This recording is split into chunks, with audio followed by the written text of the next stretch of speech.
Je me lance, je viens de parler, je viens de verbaliser, donc je suis un peu, comment dire, en capacité de produire un discours. Et là, en l'occurrence, je vais choisir de parler de mon rapport à l'objet appelé psychanalytique, mon rapport à l'analyse que je n'ai pas faite. J'ai beaucoup hésité à la faire. J'ai conseillé le travail analytique à un certain nombre de gens de mon entourage. Et moi-même, je n'ai pas franchi je n'ai pas vaincu cette réticence. Je ne me l'ai pas dépassé.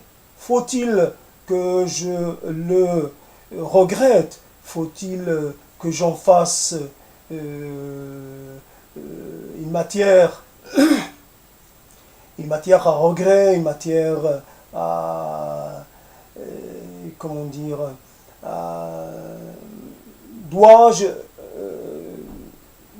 dois-je estimer que j'ai fait un mauvais choix en refusant de me, comment dire, en refusant de me soumettre, c'est bien le mot, à l'exercice de la psychanalyse. Pourquoi? Ceci est évidemment un discours orienté. J'essaie de créer par-delà ces mots un discours comment dire, une communication avec une personne en particulier, et évidemment aussi par-delà cette personne avec d'autres personnes qui sont soit de mon entourage, soit des personnes que je ne connais pas, et qui auront accès à mon verbiage, entre guillemets, par l'entremise de YouTube. Donc je suis quelque part assez excité parce que j'ai beaucoup verbalisé, je suis en capacité de dire des choses, d'articuler des mots, des concepts, des positionnements. Je ne sais pas ce que cela va donner. Je ne suis pas spécialement un pratiquant du langage psychanalytique. J'ai pas tellement eu l'occasion ces dernières années d'y recourir.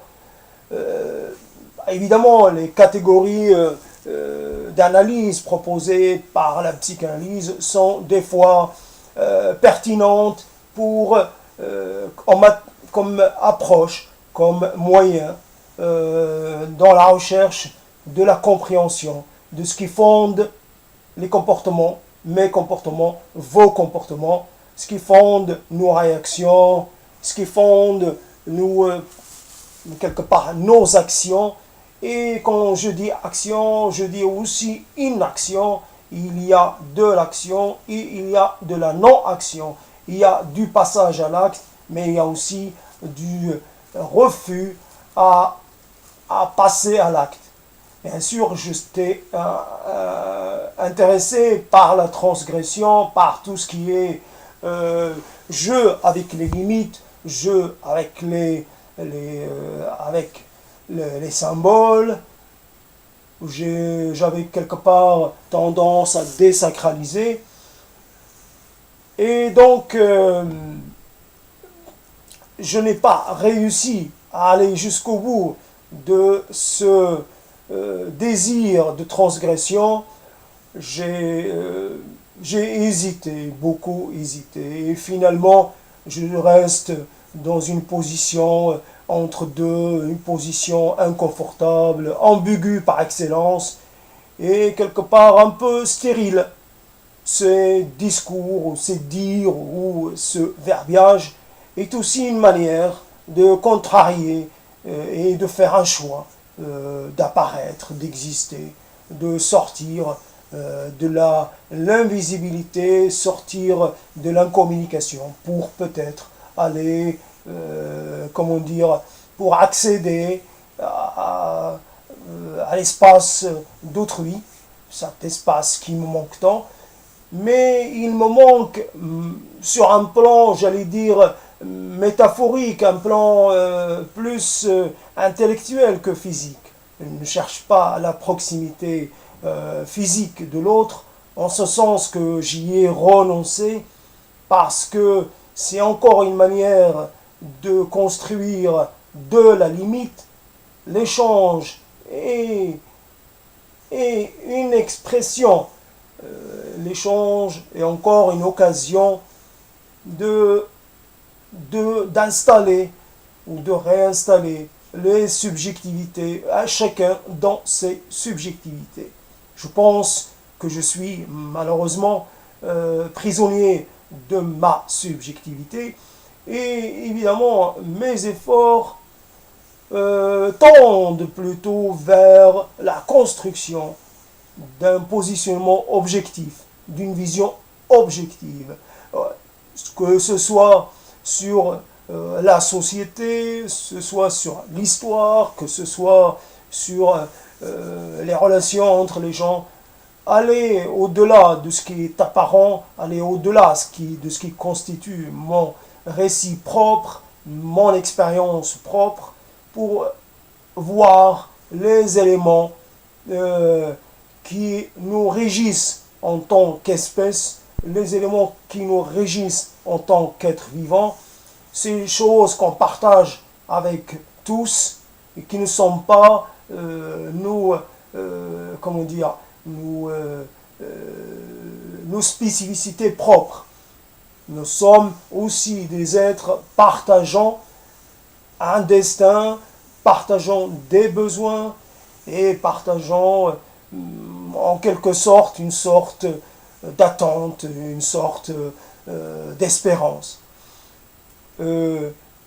L'espérance d'un dépassement, que ce soit un dépassement de la subjectivité, un dépassement de soi en tant qu'être biologique pur, et peut-être l'arrivée vers quelque chose qui serait une sorte de statut émancipé, qu'on ne soit pas régi par les besoins physiologiques ou des besoins tout aussi primordiaux, mais qui prennent un caractère beaucoup plus moins basique, un caractère intellectuel qui revêtent cet habillage d'intellectualité, cet habillage quelque part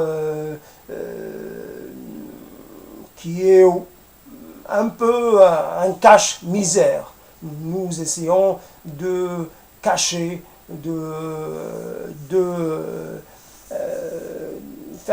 faire disparaître nos limites, les limites de notre être en utilisant le langage, en utilisant comme une possibilité, comme offrant des possibilités de libération, de transgression, de dépassement, d'extériorisation. Donc, bien sûr, le problème avec la psychanalyse, la résistance à la psychanalyse, il y a des résistances légitimes, il n'y a aucun problème.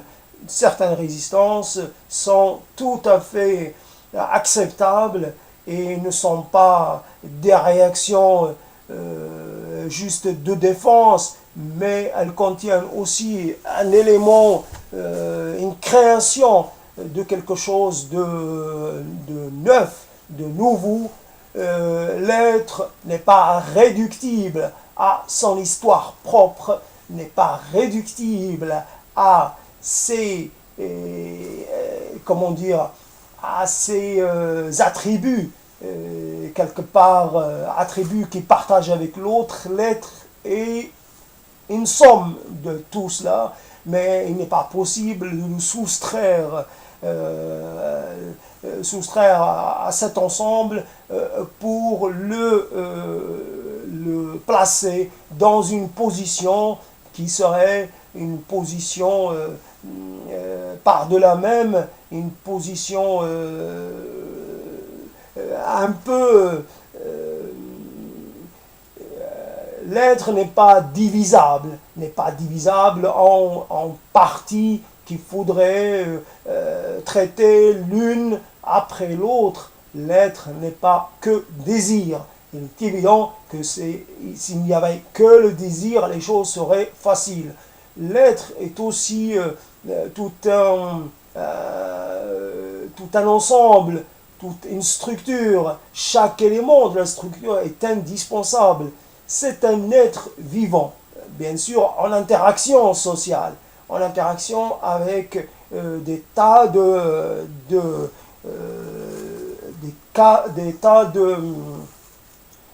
d'éléments de son environnement. Il y a dans l'histoire d'une personne autre chose ou plus que le désir. Il y a la rencontre avec un environnement. Cela est quelque chose qui vous marque. Il n'y a pas là à désirer. Si on peut penser en termes de désir, on va dire désirer la permanence des choses agréables. Mais notre perception du désir est largement tributaire de la fugacité de ce désir. Nous savons apprécier les choses de par leur rareté, par le manque. Mais je n'ai pas spécialement je me sens pas dans une sorte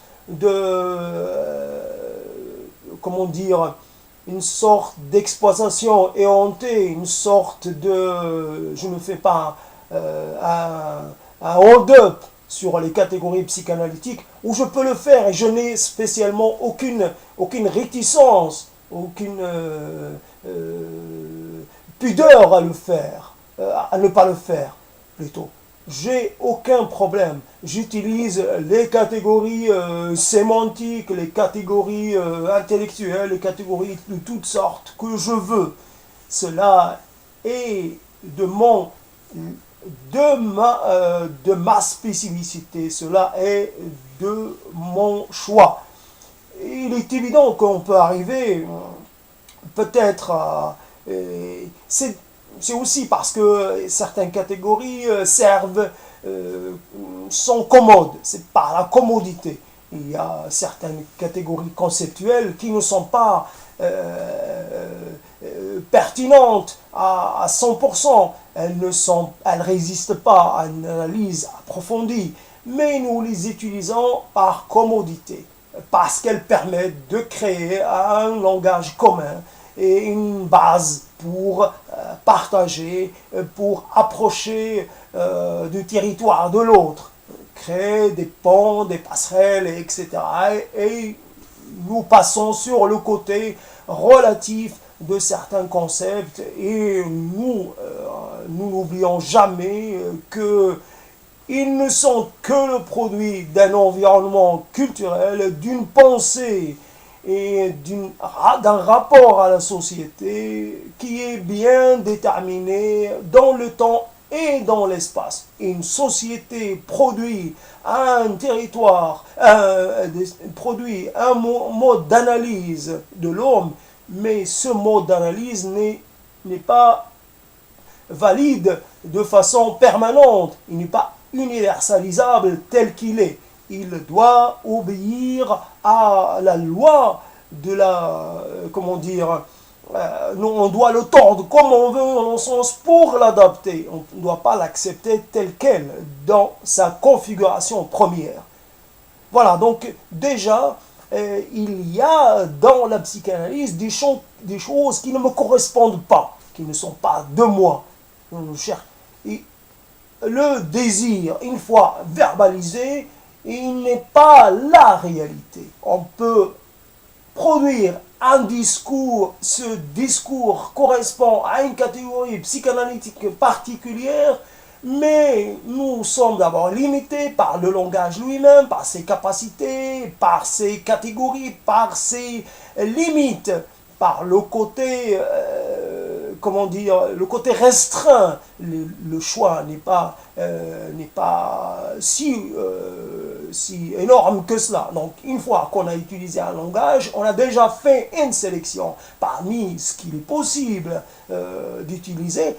Puis, un discours peut correspondre à un instant en particulier et ne pas correspondre à l'instant d'après. Cet instant, nous sommes formés de couches empilées d'un certain nombre d'éléments, mais si nous montrons une couche, les couches inférieures qui lui sont, comment dire,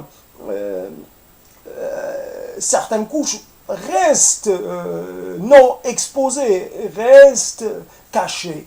C'est ces territoires cachés de soi, ces territoires qui ne s'illustrent pas, qui ne sortent pas à la surface, ces territoires sur lesquels il n'y a pas de discours, il n'y a pas de verbalisation, il n'y a pas de manifestation d'existence, et pourtant elles sont là.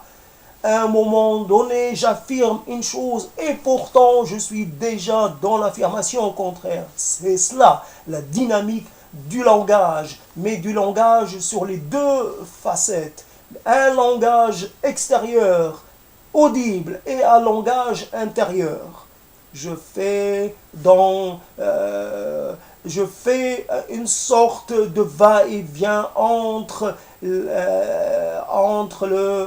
la chose et son contraire, la chose et son opposé. Et c'est une dynamique intéressante. Ce n'est pas pathologique, la question encore, cette binarité, cette approche binaire, quelque part basique, élémentaire, dire qu'il y a le pathologique et il y a le non pathologique, il y a le maladif et il y a le sain, le malsain et il y a le bien sain. Il n'y a rien de tout cela. Il y a des éléments qui sont à prendre en compte pour appréhender une réalité. Notre réalité subjective à prétention objective est d'une complexité. Quand nous exprimons, imaginons, plaçons-nous dans la position de celui qui a en son fondement trois langues. Quand elle s'exprime en arabe dialectal, il y a tout un référentiel qui est mis en œuvre. Quand elle s'exprime en arabe littéral, ce n'est pas le même référentiel. Quand il s'exprime en français, c'est différent. Quand il peut s'exprimer en anglais, c'est encore une fois différent. Par les capacités que nous avons, la maîtrise que nous avons d'une langue, nous pouvons élargir nos approches. Et par les capacités de cette langue aussi, il y a dans l'arabe dialectal des possibilités qui ne sont pas dans l'arabe littéral. Il y a un rapport au mot. Si je veux interpeller en arabe dialectal, ça va être beaucoup plus percutant. Je vais avoir de la percutance. Quand j'utilise le mot percutant en français, il n'y a pas d'équivalent. Percuter, cogner contre, cela est un signifiant, ça signifie. Au niveau sonore, cela s'entend. Dans l'espace, ça crée une onde et percuter. Et voilà, c'est cela. Donc, quand j'utilise le français, ça me permet d'avoir accès à un champ lexical qui, lui, me permet une certaine expression bien spécifique. Si je recours à une autre langue, ça va être différent. Ilal. Et écoutez bien, ilal. Et là, j'utilise encore une fois les sonorités. Je sais insulter, Yilan, qui maudit. Quand je dis maudit, ce n'est pas pareil, ça sonne pas aussi fort, ça claque pas ça claque pas, ça ne frappe pas autant. Quand je fais Yilan, c'est aussi une gifle. J'envoie un coup de main, je frappe. Et la capacité de frappe de la langue française n'est pas pareille. Ce n'est pas la possibilité. Donc déjà, la personne porteuse de ces possibles, de ces potentialités, elle est obligatoirement, quand elle fait un choix, quand elle produit un discours, faut-il observer, écouter le discours ou observer l'attitude? Faut-il mettre la personne comment dire, dans des situations réelles pour pouvoir l'observer et déduire quelque chose de cette observation? Faut-il vraiment, si on a une personne extraite de son milieu qui est là, installée pour jouer un rôle, produire quelque chose qui soit interprétable par l'interprétateur désigné, autorisé, car il s'agit d'une autorité qui est évidemment qui obéit à une autorité supérieure. Nous sommes devant une autorité qui juge que, etc., etc. Je déteste l'autorité, par essence, par principe. Au nom de quoi l'autorité? Bien entendu, c'est encore une fois, je reviens, je régresse vers des états inférieurs, des états passés, où quelque part l'autorité injustifiée, parce que j'accepte l'autorité qui est évidemment, qui va de soi, l'autorité de celui qui a l'approche la meilleure. Ton autorité, je l'accepte à partir du moment où ton approche est plus intéressante, plus progressiste, plus ouverte que la mienne. J'accepte ton argument, l'argument d'autorité, à partir du moment où il est convaincant. Il est plus convaincant que le mien. Argument contre argument. Argument et contre argument. Et voilà, quelque part dans une relation dynamique, si j'ai face à moi quelqu'un qui me laisse m'exprimer en disant, voilà, c'est le temps. Tu as un temps déterminé pour pouvoir produire du verbiage. Tu n'as pas de limite spécifique, tu peux laisser parler ton inconscient. Faut-il accepter la notion d'inconscient? Et ça le problème. Quelle est cette catégorie inventée par un certain? Je ne suis pas convaincu intimement qu'il puisse exister cet objet qu'on appelle l'inconscient. Encore une fois, un rapport binaire. Inconscient, inconscient. Inconscient individuel, inconscient collectif. On peut toujours du binaire. Binaire qui s'oppose. Des binaires qui, des fois, ne communiquent pas, des binaires qui ne s'articulent pas de façon cohérente, des oppositions. Mais aller au-delà de l'opposition, aller au-delà de la création de certains concepts, même s'ils sont opératoires, même s'ils sont utilisables, exploitables. Un concept n'est qu'une manière, un outil. Mais l'outil n'est pas la fin du travail. L'outil, il permet, mais il n'est pas la finalité. Nous avons quelque chose auquel on croit. On n'est plus dans la dynamique, on est dans l'adoration. Une fois quelqu'un a découvert un concept, et ça y est, on se saisit de ce concept et on le respecte. C'est le devoir du respect, le devoir de lèse-majesté, le devoir de doute. Douter pour rester quelque part en capacité de créer de la nouveauté. Parce que des choses ont besoin d'une approche nouvelle. On ne peut pas s'appuyer sur des choses issues d'un milieu viennois, d'un siècle, 19e siècle, à cheval sur les 2 siècles, tout cela est passé. Un milieu viennois bien particulier, bien spécifique, viennent de la fin du 19e, et puis des rencontres entre des gens, tout un cheminement, Paris, etc. Ce n'est pas le monde. Ce n'est pas la totalité. Ce qui a été inventé à un moment donné et peut-être désinventé. D'abord à désacraliser. Il n'y a pas de sacré dans le domaine de l'approche de l'humain.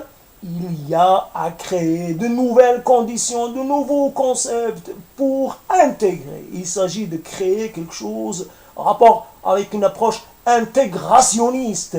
une approche totalisante, pas cette approche fragmentaire, pas cette approche qui a ce caractère monopolistique, qui essaie de se saisir, qui réduit tout à une série de causes bien identifiées.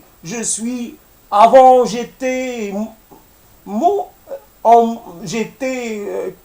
comment dire, c'était la volonté divine qui me guidait. J'étais guidé par une autorité supérieure. Après, je suis guidé par mon inconscient. Toujours, jamais un sujet émancipé, toujours un sujet régi par des forces qui le dépassent. Pauvre, stop! On arrête tout. Je cherche à être émancipé, à exister, de façon à avoir la parole la plus en adéquation avec la complexité de mon réel et la complexité du réel tout court. Voilà, donc quelque part, donc je pense avoir présenté en quelque sorte quelques objections. Je ne suis pas un spécialiste, je ne cherche pas à l'être, cela ne m'intéresse pas. Je ne fais pas de concours d'éloquence. Oui, quelque part, oui. Je ne cherche pas à épater, je ne cherche pas à écraser. C'est uniquement un jeu avec les mots, mais aussi un jeu, une tentative de dire je suis quelque part, je n'obéis pas, je ne veux pas obéir à la règle du jeu.